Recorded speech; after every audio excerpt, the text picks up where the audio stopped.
El caso de las hermanas González Valenzuela es mejor conocido en la nota roja nacional como la historia de las Poquianchis. En su momento, el caso ganó tanta relevancia que recibió una cobertura total del famoso periódico sensacionalista Alarma. Por su parte, el autor mexicano Jorge Ibargüengoitia se inspiró en el caso para escribir su novela Las Muertas, y el cineasta Felipe Casals rodó una de sus películas más recordadas, la cual recrea la turbia historia de las Poquianchis. Todo explotó en el año de 1964, cuando se dio a conocer que 4 hermanas, Delfina, María de Jesús, Carmen y María Luisa, de apellido González Valenzuela, se dedicaban al negocio de la trata de blancas o prostitución. Sin embargo, la historia data de muchos años atrás. Las hermanas reclutaban mediante engaños a las adolescentes y jóvenes que entraban a su servicio en zonas de marginación y pobreza absoluta de los estados de Querétaro y Guanajuato. Las jovencitas eran fáciles de convencer debido a su necesidad de encontrar un mejor medio de subsistencia. A la par de las humillaciones a las que sometían a las jóvenes que obligaban a prostituirse, la historia de las Poquianchis está llena de escándalos debido a los asesinatos que cometieron. Se calcula que mandaron matar a entre 90 y 150 personas. Sus víctimas fueron de todo tipo, mujeres explotadas, niños recién nacidos y hasta clientes, según las diversas fuentes que existen sobre el caso. Por ello es que a menudo se califica a las Poquianchis como asesinas seriales, si bien este término es un tanto debatible, ya que ellas no participaban de manera directa en los crímenes y el móvil era más el escarnio o castigo que la sed de muerte sin motivo alguno. Las hermanas nacieron en El Salto, Jalisco, en el seno de una familia disfuncional liderada por el matrimonio de Isidro Torres y Bernardina Valenzuela. Se sabe que su padre fue un policía del gobierno porfirista con severos problemas de alcoholismo. Ello lo llevó a maltratar a su familia. También se rumora que este personaje obligó a sus hijas a contemplar la tortura de varios detenidos cuando apenas eran unas niñas. Delfina era quien llevaba el liderazgo de las hermanas. También fue quien comenzó el negocio de los burdeles y las cantinas tanto en El Salto como en Lagos de Moreno, Jalisco. Carmen era la que hacía las labores de contabilidad, mientras que María de Jesús expandió el negocio a la ciudad de San Francisco del Rincón, Guanajuato.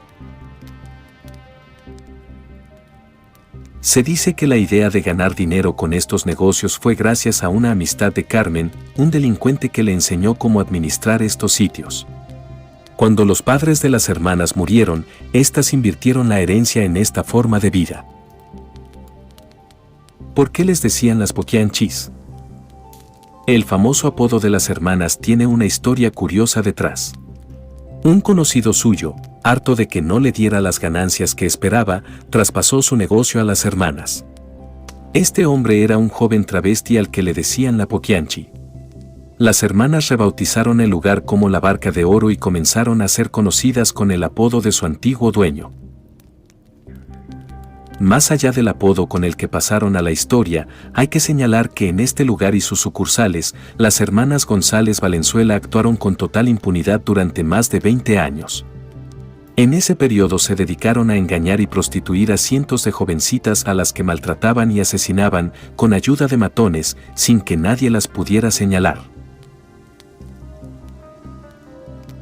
En su libro Enciclopedia del Homicidio Serial en México, el periodista Ricardo Am también señala otras prácticas bastante siniestras de las Poquianchis. Siempre vestidas de negro, las Poquianchis obligaban a las niñas a prostituirse y participar en ritos satánicos donde incluso algunas eran forzadas a tener sexo con animales o eran violadas por cómplices de las hermanas que eran contratados expresamente para esas labores o por algún burócrata de poca monta que amenazara con ejercer algún tipo de acción legal contra el tugurio. Cuando las mujeres rebasaban los 25 años de edad, los colaboradores masculinos de las hermanas terminaban asesinándolas. Otras se convirtieron en cómplices del negocio, funcionando como celadoras y participando en los homicidios. Otra manera de morir era cuando las secuestradas no deseaban cumplir con los servicios sexuales que les imponían. En ese momento, recibían crueles golpizas por los servidores de las hermanas. Varias de ellas no murieron asesinadas sino por las pésimas condiciones de salud e higiene que reinaban en los tugurios. A las mujeres las alimentaban muy mal, apenas recibían raciones mínimas de agua, frijoles y tortillas. Muchas de estas mujeres también murieron a causa de los abortos que se les practicaban en condiciones médicas infrahumanas.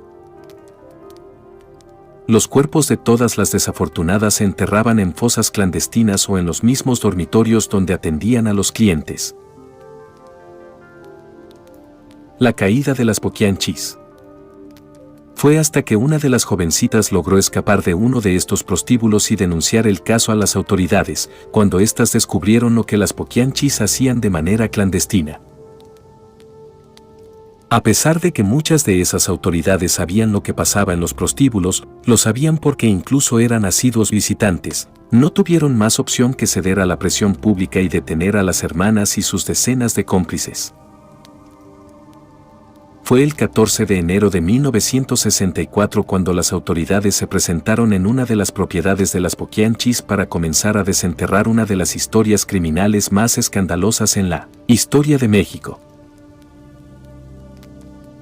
En esta propiedad se encontraron cerca de 80 mujeres, 11 hombres y varios fetos. Pese a que se encontraron 91 cuerpos sin vida, las hermanas solo fueron inculpadas por 17 crímenes comprobados y 10 probables. Igualmente se les acusó por secuestro, violación, corrupción de menores, asociación delictuosa e inhumación clandestina. Ello las llevó a ser condenadas a 40 años de prisión y a resarcir los daños de manera económica a las familias de las muertas. La historia de la poquianchis es una de muchas donde se exhibe la corrupción que impera en México y la falta de oportunidades laborales en las zonas más marginadas del país.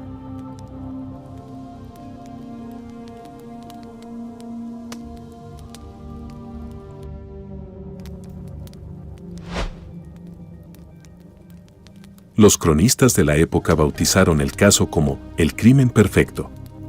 En el 2008, María Ángeles Molina Fernández, Angie, asesinó a su amiga Ana Páez en Barcelona.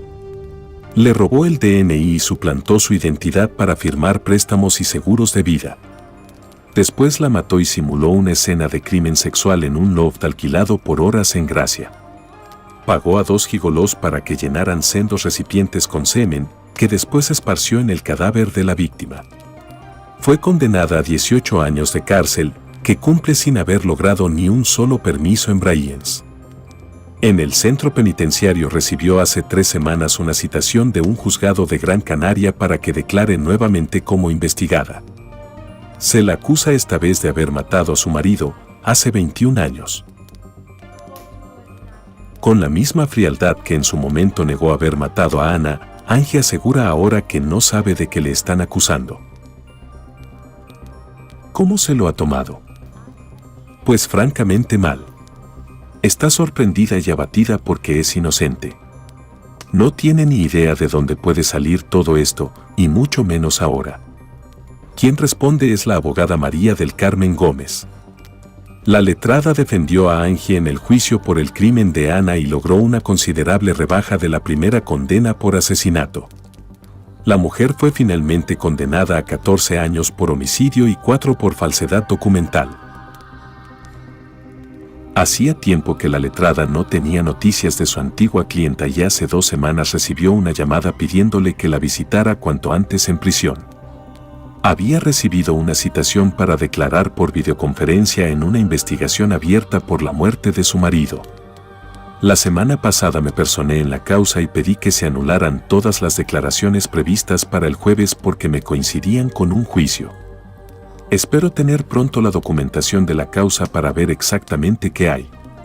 Aunque en su momento ya se habló mucho de este tema y todo quedó en mero humo, explica la abogada a este diario. Es cierto que la muerte del primer marido de Angie siempre merodeó sobre la causa. Juan Antonio Álvarez, un empresario argentino de 41 años, residía en un chalet de la playa de Maspalomas cuando murió, el 22 de noviembre de 1996. Acababa de jugar un partido de pádel y cayó desplomado tras darse una ducha.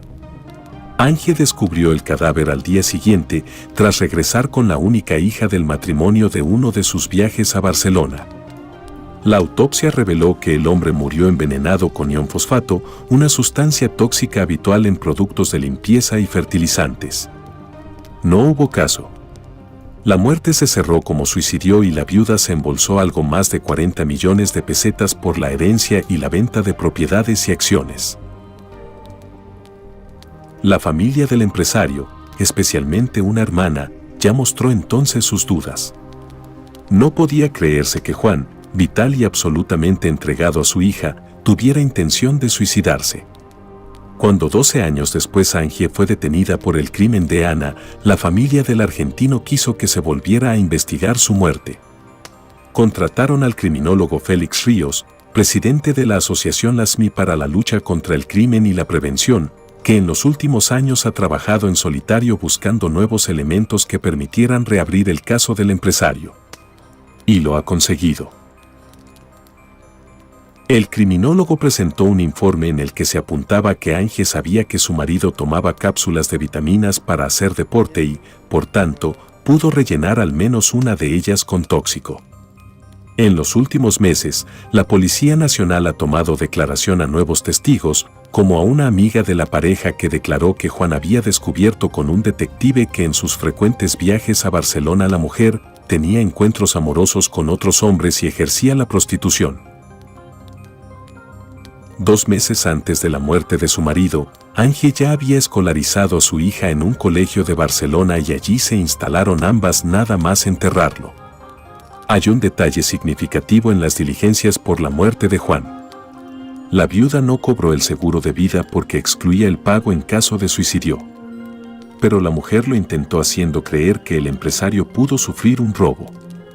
En su momento, declaró en comisaría que había echado en falta un reloj Rolex, al Yorkshire de la familia y la cartera de Juan. La billetera apareció 12 años después en el piso de Angie, cuando ésta fue detenida por los mozos por el crimen de Ana.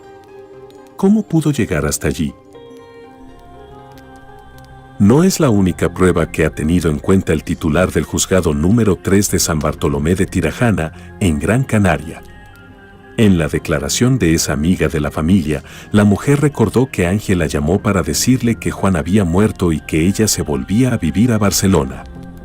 Le pregunté sorprendida qué había pasado y me contestó, me lo he cargado. A mí me extrañó la expresión, pero ella cambió su tono de voz y añadió, me lo he cargado, ya sabes, mis gastos, mis disgustos. Demasiados errores, convertidos en pruebas que se encadenaron una detrás de otra en el juicio y que fueron clave para condenar a Angie, de quien el Supremo destacó su crueldad y frialdad. Angie permanece en la prisión barcelonesa de Brians, en régimen de segundo grado y sin expectativa inmediata de obtener el tercer grado o algún tipo de permiso, porque hasta el momento todos los informes de los servicios penitenciarios son desfavorables a ello.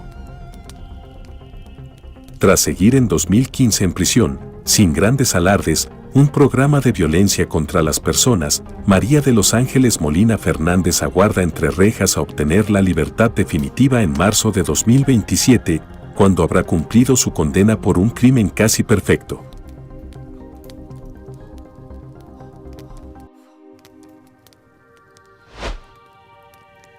El caso de la envenenadora Yaya Murano dejó sin aliento a más de uno. Si alguien alguna vez dudó de la frialdad de la mujer ante la necesidad de dinero, indudablemente fue Yaya quien logró enterrar cada una de esas dudas y hacer notar que el sexo femenino es capaz de cualquier cosa para lograr su objetivo. La serie Mujeres Asesinas de la productora Polka representa el éxito televisivo del momento en Argentina. El programa hace ficción con los casos más espeluznantes de los últimos años en dicho país y en cuyas protagonistas reales encontramos solamente mujeres. El caso de María de las Mercedes Boya Aponte de Murano abrió la nueva temporada de la serie y el papel de Yaya Murano fue interpretado por la actriz Nacha Guevara. Marisa Greenstein, periodista egresada de la Universidad Nacional de La Plata, no dudó un segundo la idea de publicar los terribles asesinatos en papel. Sus 2 libros, titulados Mujeres Asesinas y Mujeres Asesinas 2, al igual que la serie, nos hacen erizar cada centímetro de piel a medida que los vamos repasando con la vista y nos despiertan ciertos interrogantes, esos que solamente aquellas que han cometido el ilícito podrán contestar. ¿Quiénes tuvieron el agrado de conocer a María de las Mercedes? Afirman que por alguna extraña razón ella lograba que todos creyeran cada palabra que emitía de su boca. Gilla Murano era la mejor embaucadora de todas, ya que toda la evidencia que presentaba al momento de inventar relatos era su poder de convencimiento. Si bien se mostraba como una persona pudiente y culta, la realidad de Gilla Murano era totalmente opuesta a esa. Era una mujer que carecía de una educación fuerte y sus problemas económicos iban en aumento, ya que derrochaba el dinero que no tenía para comprar prendas importadas de las mejores y más reconocidas marcas y joyas. El ruido que representaba la presencia de Gilla en un lugar era sin lugar a dudas el sonido producido por el agite de todas sus pulseras. Compartía su deprimente vivienda de 2 ambientes llena de muebles viejos y paredes húmedas con su marido, un abogado civilista. Sus amigas, a manera de chiste, solían criticar a Gilla en su ausencia a razón de sus excesivos gastos. Pero Gilla, con su poder de convencimiento, logró engañar a cada una de ellas haciéndoles creer que era una genia para invertir dinero y que tenía la fórmula secreta para incrementar los intereses de manera sobrenatural, más de lo que puede dar un simple banco. Así consiguió que 3 de sus amigas más íntimas pusieran todo su dinero en sus manos. Ahora Gilla Murano era la inversora de sus allegadas, que habían quitado todos sus ahorros del banco para confiárselo a cambio de pagarés. Gilla solía salir asiduamente con su prima, Carmen Zulema del Giorgio de Bencherini, quien tiempo atrás había enviudado. El marido de Carmen era un importante empresario de YPF que había dejado, tras su muerte, una importante suma de dinero para que a su viuda y a su hija, quien vivía con ella, no les faltara nada. La viuda y Murano solían intercambiar regalos. Carmen le regalaba plantas a Gilla, quien a cambio le ofrecía unas suculentas masitas de crema que ella misma preparaba. Solían frecuentar juntas diferentes lugares, hasta que un enero de 1979 Gilla convenció a su prima para que le confíe la suma de 20 millones de pesos de aquella época que le daría a su amigo abogado de Mar del Plata, para que se los multiplique de manera rápida y ventajosa. Según el pagaré que Murano firmó, el 27 de marzo del mismo año, le devolvería cada centavo incluidos los intereses. El 24 de marzo, Carmen Zulema del Giorgio de Bencherini comenzó a sentir un imparable malestar que la hizo salir de su departamento rápido para pedir ayuda. El dolor pudo más y la hizo caerse y rodar por las escaleras del edificio golpeándose cada una de las partes de su cuerpo. José González, el encargado del edificio, no dudó en llamar a una ambulancia. Mientras todos los vecinos alterados salieron a ver qué ocurría, Gilla de la manera más natural le pidió a José una copia de las llaves del departamento de su prima, justificando su intromisión en un «necesito su libretita para avisar a los parientes». Días después, mientras el portero declaraba, afirmó delante de los policías que la señora Murano había ingresado al departamento y que al salir llevaba consigo un frasquito y unos papeles y que mientras buscaba se lamentaba en voz alta: «Dios mío, es la tercera amiga que se me muere en poco tiempo». El certificado de defunción de Carmen indicaba un paro cardíaco no traumático. Pero la hija de Bencherini se presentó días después en la comisaría para denunciar que su departamento, el día del fallecimiento, había sido revuelto, asegurando que faltaba un pagaré que le acreditaría un dinero el día 27 de marzo. La denuncia logró que la carátula del caso fuera cambiada de muerte natural a muerte dudosa. Tras pedir la exhumación del cadáver, se detectaron restos de cianuro alcalino en las papilas del estómago de Carmen.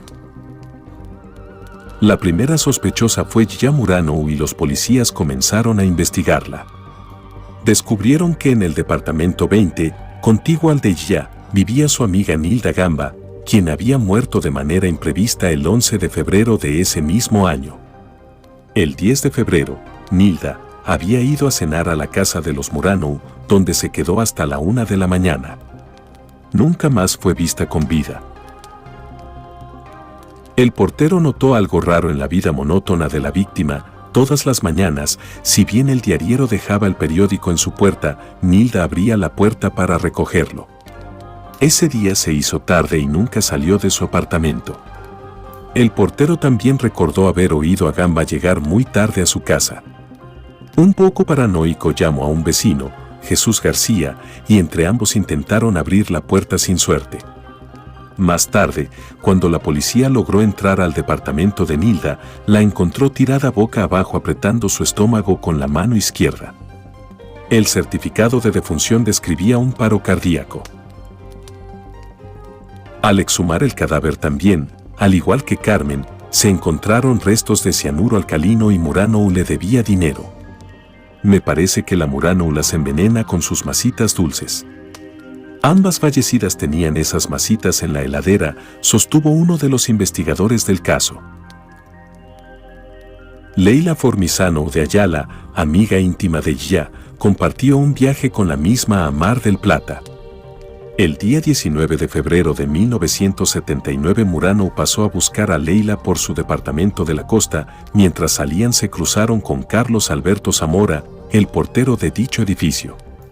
Una hora después, Yya regresó sola al edificio buscando, desesperadamente, a su amiga. Ante la ausencia del portero, le preguntó a la esposa del mismo, Matilde Elena Fuentes, si había visto por ahí a su amiga Leila. «Pero si salió con usted», le dijo la mujer. «Claro, ya sé, pero ella tuvo que volver porque no se sentía nada bien». Ante la propuesta de la mujer de Carlos Alberto Zamora de ir a tocar el timbre a Leila, Muranou se negó. «No la quiero molestar. Mejor que se quede descansando». Yya volvió esa noche a buscar a su amiga para informarle que había comprado las entradas para el cine de ambas, pero no tuvo suerte. Pasados 3 días de absoluto desconocimiento del paradero de Leila, los porteros llamaron a un vecino e intentaron abrir la puerta. Como había un pasador cerrado por dentro, no tuvieron suerte.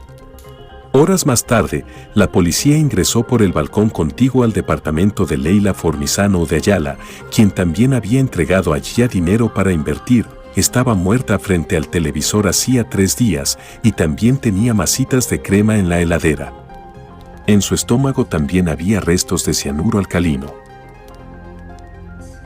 El 27 de abril de 1979, María de las Mercedes Boya Aponte de Muranou fue detenida en su domicilio.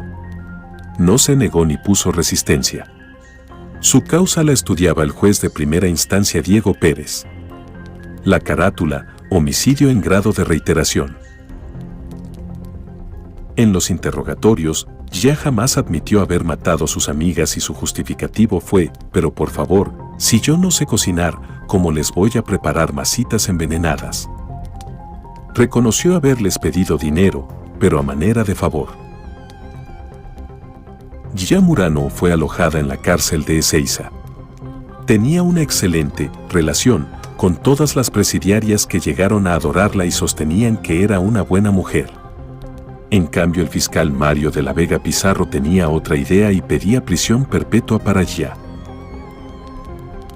El 6 de mayo de 1980 una guardiacárcel encontró tirada a Yya en su celda con un dolor insoportable. La trasladaron al hospital Pirovano, donde la operaron por un derrame cerebral. Antes de operarse pidió lápiz y papel para contar su historia. Jamás admitió ser culpable. La operación resultó exitosa. El 15 de junio de 1982 Muranou, luego de 3 años y 45 días detenida, sale en libertad a pedido de su abogado defensor. En 1993 se le conmutó la pena por 25 años de prisión por homicidio calificado por envenenamiento y estafas. Fue puesta nuevamente en libertad el 20 de noviembre de 1995, luego de 16 años de encierro. Hasta el 3 de febrero del 2003 disfrutó de su libertad condicional. Martín Muranou, hijo de Yya, desmiente a su madre, que sostiene incansablemente su inocencia. Ella me dijo que era culpable, que había matado, lo cual conté en mi libro sobre ella. Pero no la vi desde que salió, ni pienso verla. No me interesa.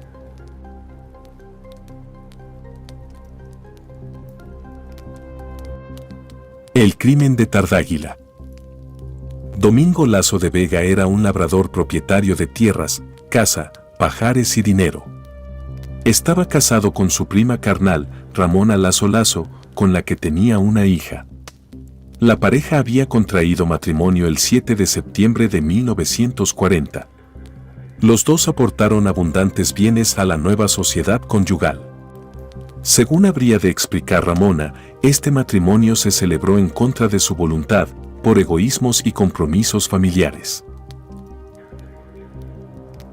Fueron a residir al pueblo de Tardáguila, de donde Ramona era natural, a una veintena de kilómetros de Salamanca por la carretera de Toro. Su existencia era tranquila, presidida por las buenas relaciones, hasta el año 1951, en que Domingo, de una forma alarmante, se dio al juego y la bebida. A poco de esto entró a su servicio como criado de labranza un hombre joven, Lino Herrero Rodríguez, de 23 años, natural de Zamayón, que trajo el desequilibrio entre los esposos. Y esto enroscó en el corazón de Ramona el deseo vehemente de matar a su marido. Siguiendo la tradición de muchos labriegos castellanos, Lino comía y dormía en el domicilio conyugal, por lo que participaba en los pormenores de la vida familiar. Esto facilitó que se entablaran relaciones sentimentales entre la mujer y el criado, se amancebaron a espaldas del marido, ajeno a lo que pasaba. Las relaciones surgieron por iniciativa de Ramona, entonces de unos 36 años, mujer extremadamente lujuriosa y de muy complicada psicología, según la sentencia que habría de dictarse contra ella. El domingo 15 de octubre de 1951, y con el pretexto de enseñarle unos moratones que, según decía, le habían salido en la pierna, Ramona se levantó las faldas y mostró su cuerpo semidesnudo a Lino, que, ya muy trabajado por el efecto de provocaciones e insinuaciones previas, se excitó sobremanera. Consumaron allí mismo el acto carnal. Ama y criado mantuvieron oculta su pasión, interrumpida únicamente unos meses en que Lino dejó de prestar servicios en la casa. Vuelto a contratar, Ramona y el joven reanudaron los apasionados encuentros, y el marido sin enterarse. Domingo, envuelto cada vez más en la bebida y el juego, se vio forzado a poner en venta algunos bienes, lo que generó disgustos y mayor distanciamiento en el matrimonio. Ramona, notando extinguido totalmente el amor por su esposo y dándose cuenta de que las enormes deudas de juego acumuladas por este llevaban camino de arruinarla, planeó el modo de matarlo, para lo que requirió la ayuda de Lino. Ramona planteó a su amante varias fórmulas. Una consistía en matar a Domingo y poner el cadáver en las vías del tren para simular un accidente, otra, en pegarle un tiro a la salida de una casa del pueblo donde aquel tenía tertulia con sus amigos. Una tercera posibilidad era golpearle con un destral, un hacha pequeña que se maneja con una mano para cortar leña u otras tareas de la casa, y luego hacerle pasar por encima el carro de vacas, para aparentar que había muerto atropellado. Pero ninguno de esos fabulosos planes fue puesto en práctica debido a la resistencia del criado. Mientras tanto, las relaciones entre Ramona y su marido empeoraban a medida que éste quemaba el patrimonio familiar en timbas. Las discusiones se hicieron frecuentes por la urgente necesidad de Domingo de vender un pajar propiedad de Ramona. En medio de todo esto, a las 22 horas del 7 de abril de 1952, después de haber ordenado al criado que escribiera una carta a un saludador o curandero para que fuera a cuidar un buey al que el joven había picado en exceso, provocándole una herida, y tras haber cenado juntos amos y criado, Ramona, entretanto, preparaba garbanzos para la comida del día siguiente. Domingo se quedó dormido en una silla en la cocina, al amor del fuego. Según el relato del fiscal de la causa, Ramona vio llegado el momento de dar muerte a su marido, por lo que, acompañada de Lino, se dirigió por un pasillo al corral, donde recogieron el hacha pequeña y volvieron a la cocina.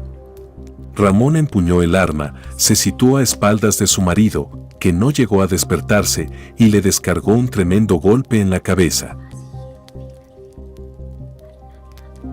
Lino le animó a que le diera un segundo hachazo una vez caído Domingo en el suelo, con el fin de asegurarse, cosa que la mujer hizo.